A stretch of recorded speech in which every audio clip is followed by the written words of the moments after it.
Hey, what's up everyone? Welcome back to our channel, How to Crypto. In this tutorial video, we're gonna look at how you can change the password of your eToro account. If you feel that your password to your account is not secure, or if you haven't changed the password to your account in a long time, then you can follow the steps that I'm gonna show you in this video to change the password. But before that, make sure that you are subscribed to our channel by hitting that subscribe button, and also hit that notification bell so you don't miss any of our upcoming videos. So to change the password of your eToro account, you'll need to firstly log into your eToro account.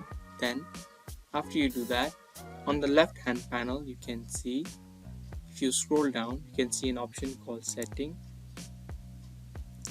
and then click on accounts.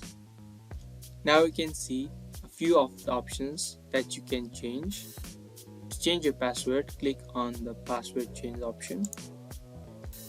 Firstly, enter in your current password.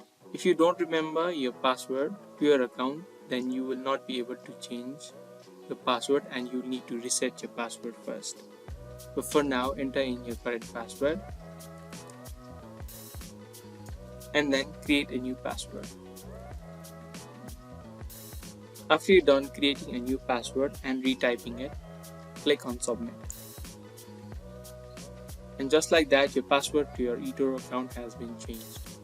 So I hope this video helped you. If it did, give this video a thumbs up, which will support the creation of new videos. And that's all for this video. We'll be back soon with more videos such like this. Thank you for watching.